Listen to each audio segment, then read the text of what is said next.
tudo bem? Eu espero que sim. Mais uma aula de língua portuguesa. Eu sou a professora Lenilza Oliveira. A nossa mensagem do dia.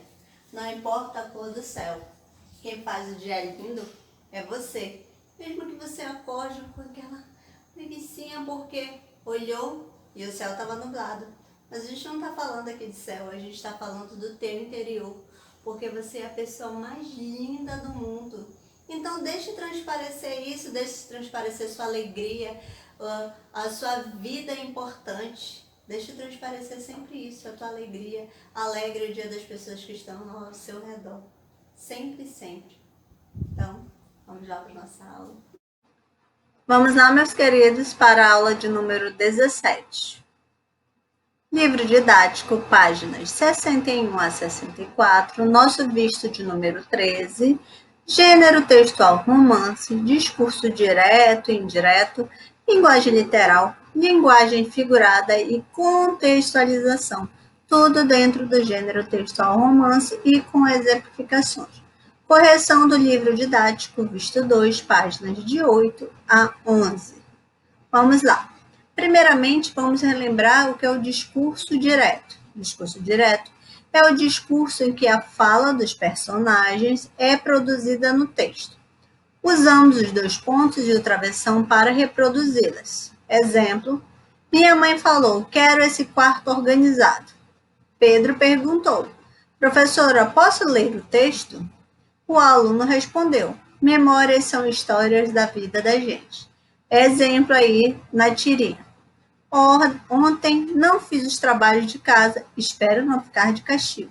Dentro do romance, gente, o discurso direto é o narrador introduzindo e direcionando a fala dos personagens, ou seja, o narrador vai fazer a introdução e vai introduzir ali a fala direta, o personagem vai ter a sua fala. Já no discurso indireto, as personagens não falam diretamente, mas através de um narrador. No exemplo, a Mafaldinha narra a conversa que teve com seu amigo. Na segunda-feira, o Manelinho contou que não fizeram os trabalhos de casa no dia anterior e que esperava não ficar de castigo. Então, no discurso indireto, nos romances, o narrador fará a narração de toda a história sem dar vez à fala dos personagens, mas sim ele vai contar tudo o que aconteceu na visão dele.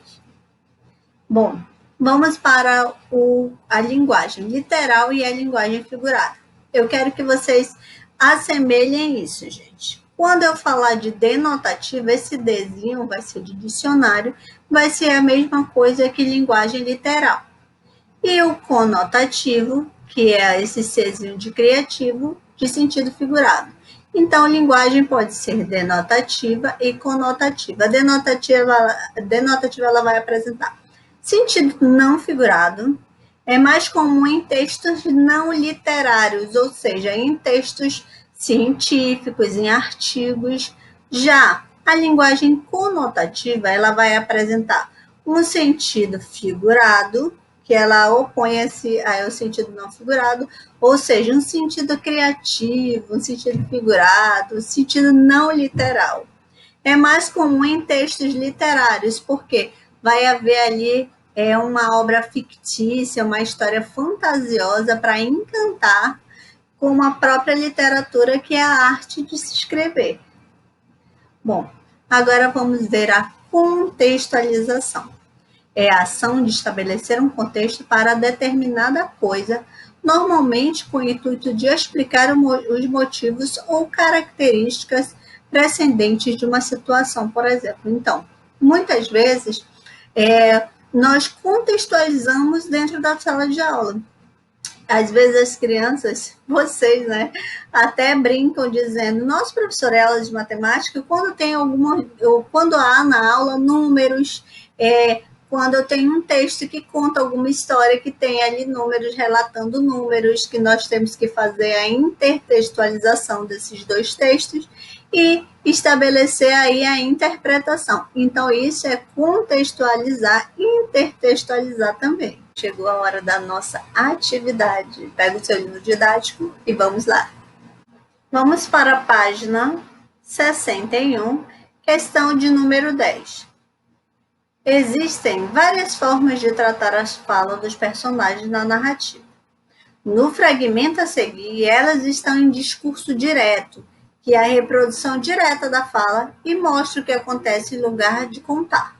Experimente transpor para o discurso indireto a fala em destaque, incorporando-a à narrativa. Ou seja, gente, nós temos aqui o discurso direto, que são aqui os personagens falando, eu tenho os travessões que mostram isso. Então, você irá contar, como você, narrador, irá contar essa fala em discurso indireto, ou seja, você vai tirar todos os travessões e vai narrar esse fato que está acontecendo. Questão de número 11.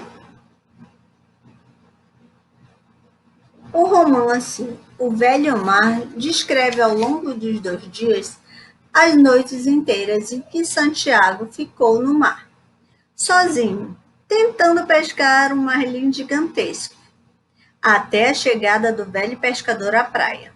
O que a ilustração a seguir sugere? Comente com seu grupo de colegas. Então, essa ilustração quer dizer o quê? No seu ponto de vista, nós temos aqui um peixe muito grande e um pescador aí com uma vontade tremenda de pescar este peixe. Então, relate o que você vê nessa imagem, o que está sugerindo aí.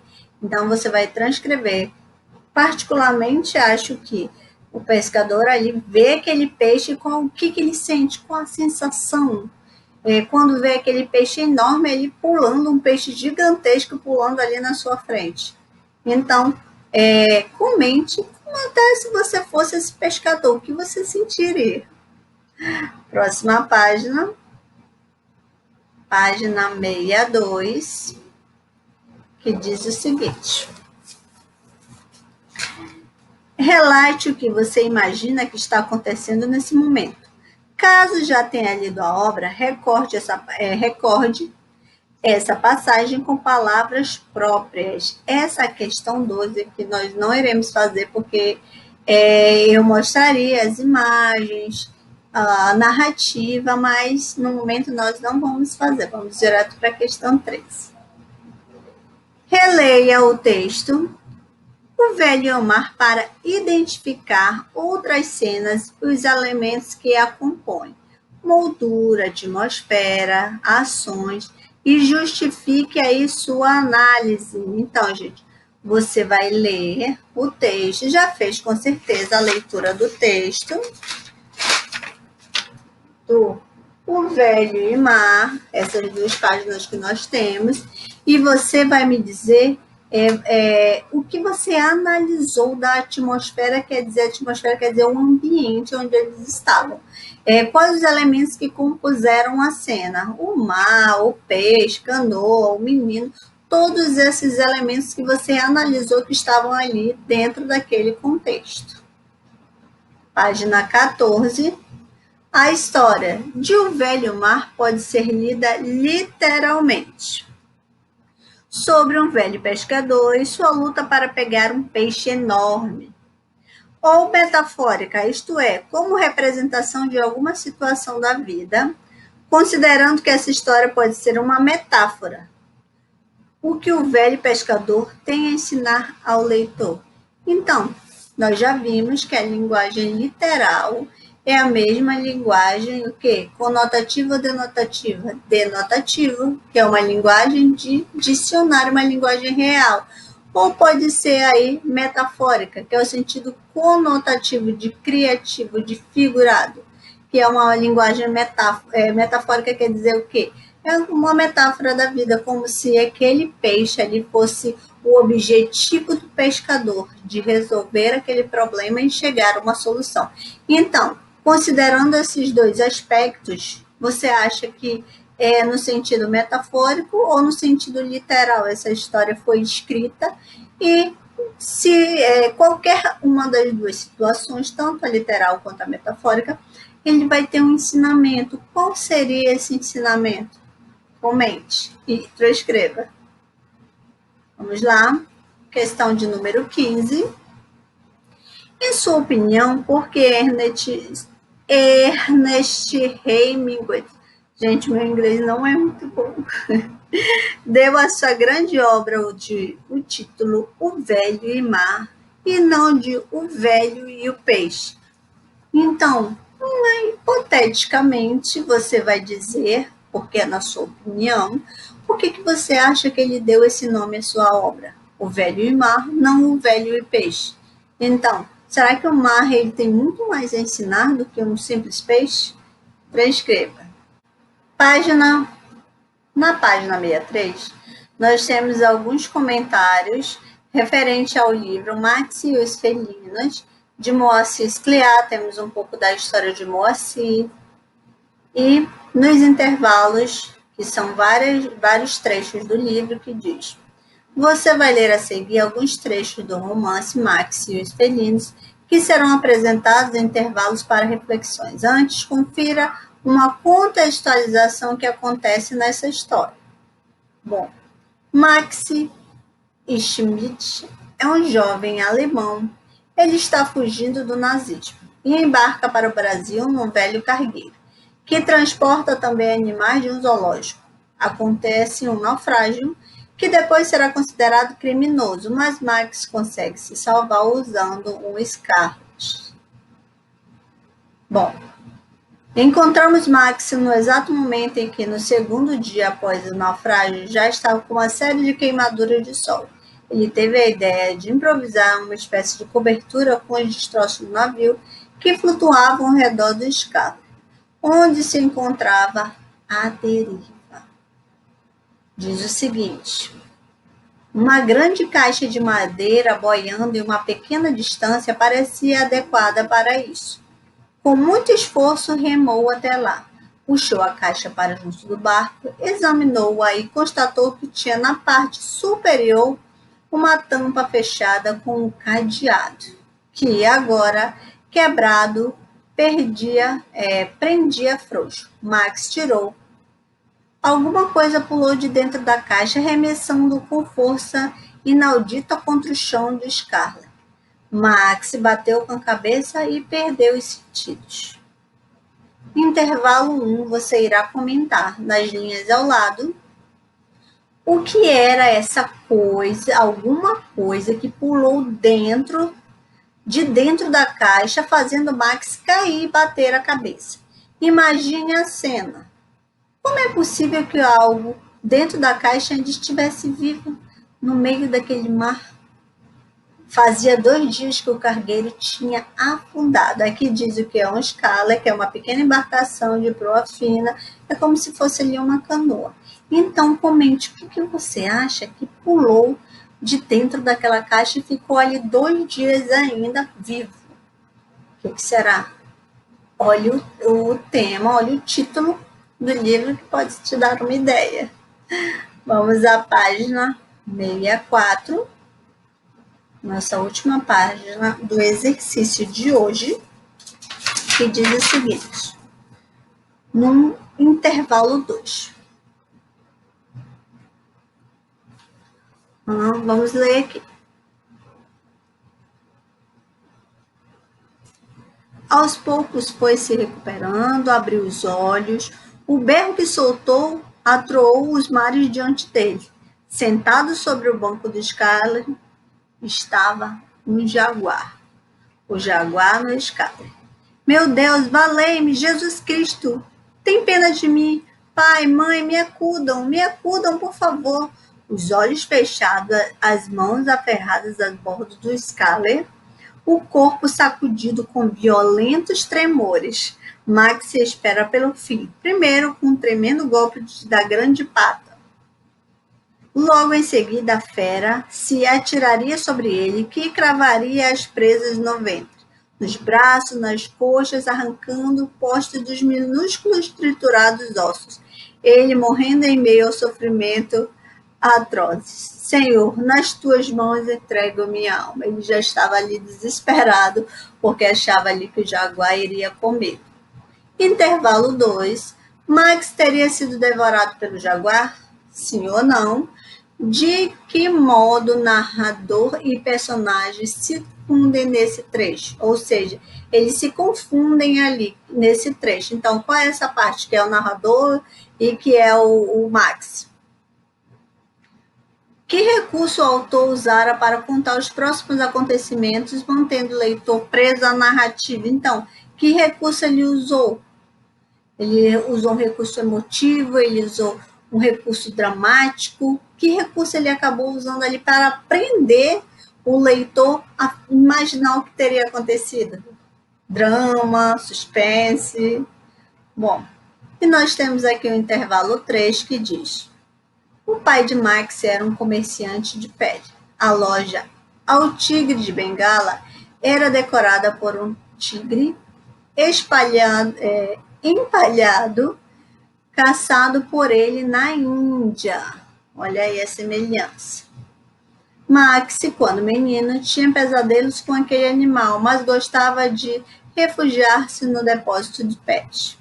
Esta informação ajuda a explicar o título Max e os felinos, porque tinha um jaguar, singular, mas aí diz Max e os felinos. Ajuda a explicar o título, sim ou não? Responda a todas as questões, dúvidas, perguntem. Agora vamos para a correção do nosso livro didático do nosso Visto 2. Vamos lá? Meus queridos, nós iniciaremos a correção do nosso livro didático. Alguns alunos já me enviaram fotos do livro. Queridos, iniciaremos a correção do nosso livro didático.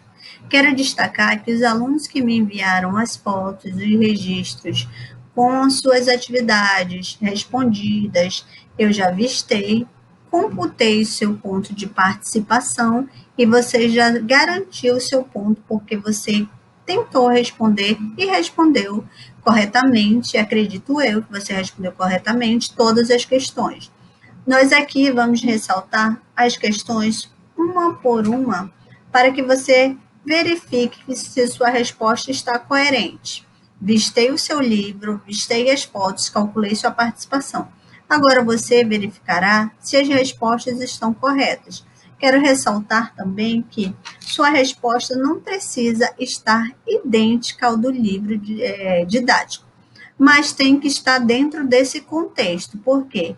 Tudo que nós estudamos vai ter na lista de atividades, que será passada em outro momento, e nas avaliações. E todos esses dois itens equivalem à pontuação bimestral. Então, vamos lá.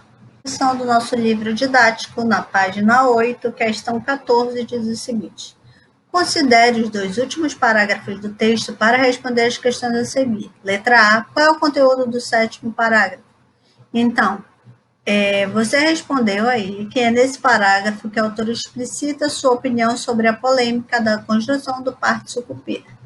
Letra B. Qual é a opinião da autora no texto sobre a polêmica? A autora defende a preservação da área de construção do parque. Se você colocou outra resposta, mas que tenha a ver com a construção do parque e a polêmica, está correta. Letra C. Que expressão a autora usa nesse trecho para evidenciar que se trata da sua opinião? Prestem atenção que foi tirado um pedacinho do texto, foi colocado entre aspas e está bem claro. No meu ponto de vista, quer dizer que a opinião é dela. Letra D. De acordo com a autora do texto, outras pessoas devem agir para a solução do problema. Quem são essas pessoas e como elas deveriam agir? Explique sua resposta. Então, eram quem? Todos os cidadãos, em geral, ali, e que moravam nas redondezas. Então, pedia para você explicar o modo, qual era o problema no modo que se constrói a área de lazer e se preserve a natureza, ou seja, eles queriam preservar ao invés de asfaltar. Letra E. A autora termina o texto aproximando o presente e futuro, meio ambiente, local e global.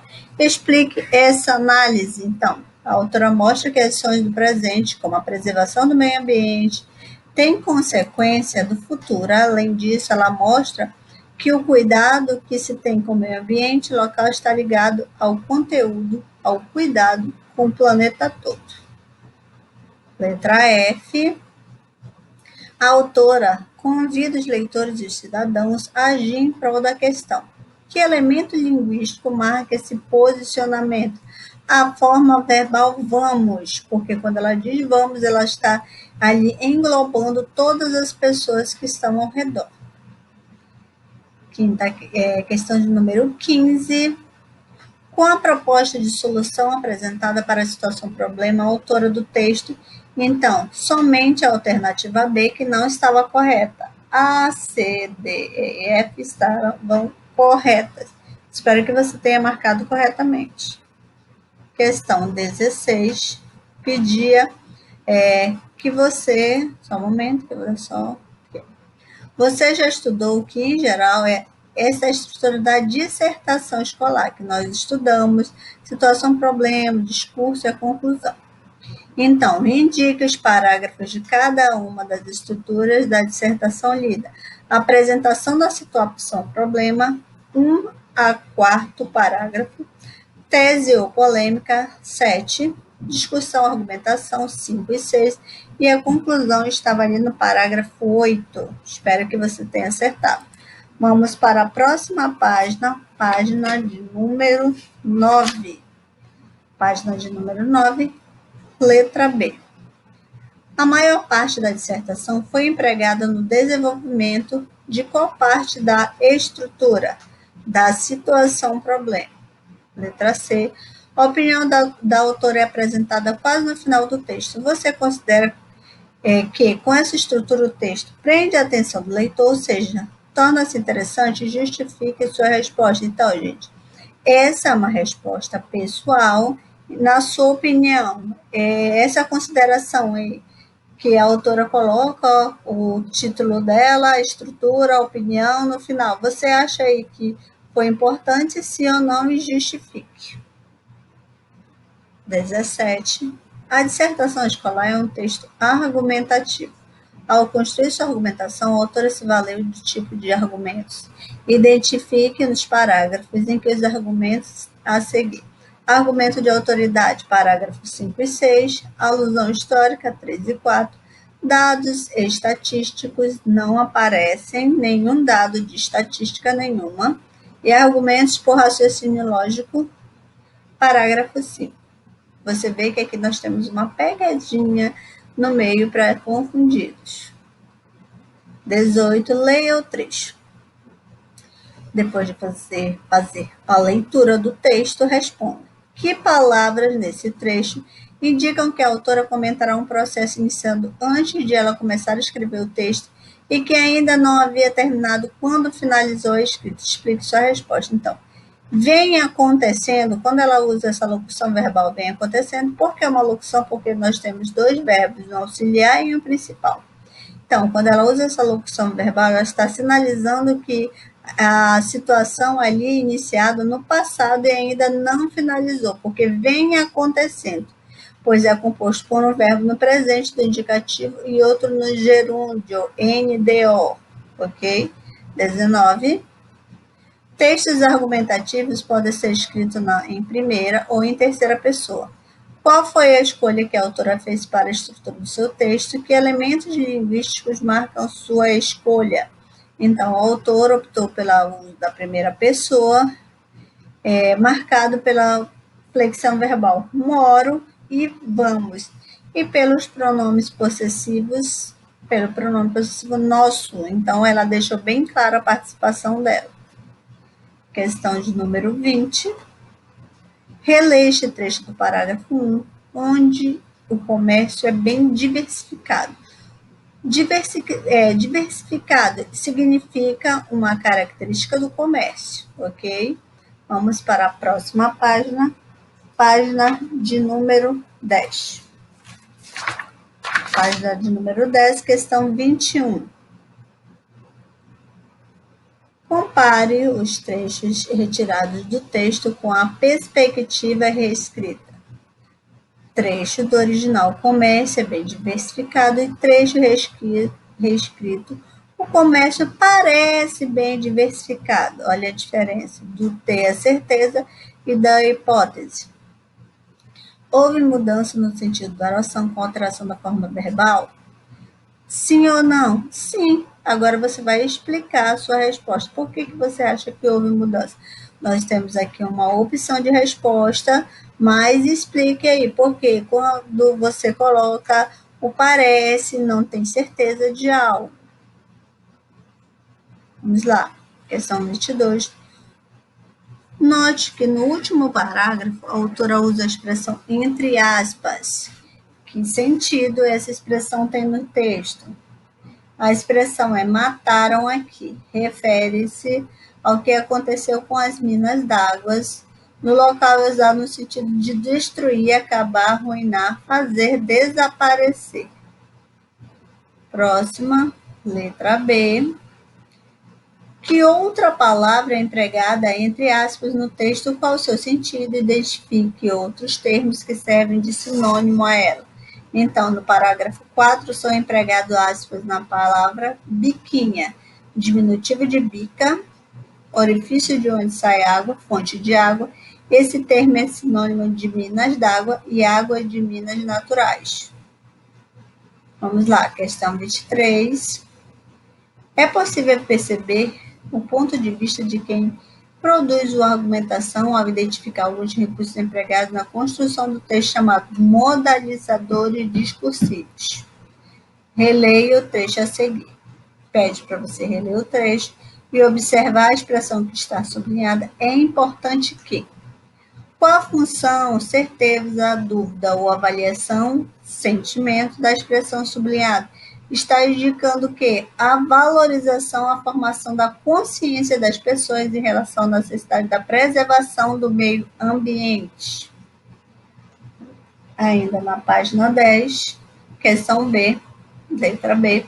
Experimente ler o texto excluindo essa expressão, agora substituindo por uma que tem a mesma função modalizadora, ou seja, a mesma função de valorização. Então, você pode colocar, é necessário, é essencial, é fundamental, é imprescindível que as pessoas devem ter consciência ou precisam ter consciência. Coloque um modalizador que você acha que caberia ali, que não mudaria o sentido e sim daria a importância necessária. Próxima página, página de número 11, nossa última página da correção, questão 24. Releia o último parágrafo da dissertação.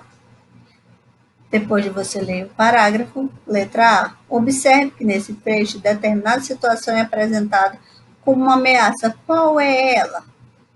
Se não for dada uma chance à natureza no presente, o futuro é o meio, e o meio ambiente terá se deteriorado, ou seja, é uma ameaça que não existirá plantas, árvores no futuro. E nem as minas d'água. Letra B. Reescreva o trecho formando essa situação em possibilidade. Para isso, emprego de modalizadores adequados. Nós temos aqui uma sugestão de resposta. Veja se está parecida com a sua. Letra C. Qual das duas versões do trecho impactam o leitor de modo mais forte a respeito de um posicionamento? O original ou o que você reescreveu? Justifique. Então, a versão original, que foi essa da autora, ou a versão que você escreveu impactou melhor? Então, justifique a sua resposta. Se foi a sua ou se foi da autora. Questão 25 e última questão.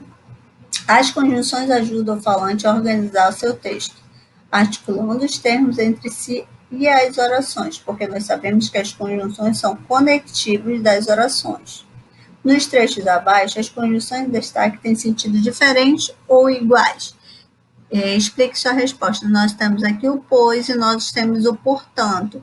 O pois ele tem sentido de explicação e o portanto tem sentido de conclusão. Então, eles não têm aí o mesmo sentido nas orações. A seguir, explica o sentido das conjunções de destaque. O mais e o e. O mais tem sentido de oposição e o i tem sentido de soma. Letra C, e última questão. No trecho abaixo, as conjunções e locuções conjuntivas sinalizam que a autora tem a se valer de outras ideias que não as dá as suas para fortalecer sua argumentação. Então, os trechos são: de acordo com a pesquisa realizada com moradores da cidade do bairro citado, alguns são favoráveis à pavimentação asfáltica no local. 2. Segundo a coordenadora do parque, essas árvores são propícias à área. Então, de acordo e segundo, introduz o resultado de uma pesquisa aí, respectivamente, a voz de um especialista. Assim, com a ideia que não são as suas, a produtora tem um texto reforçando a sua argumentação. Senhores, espero que vocês tenham feito a correção e acertado as questões. As que vocês não acertaram, apague e faça corretamente, porque será importante para a sua lista de exercício e sua avaliação. Tchau, tchau.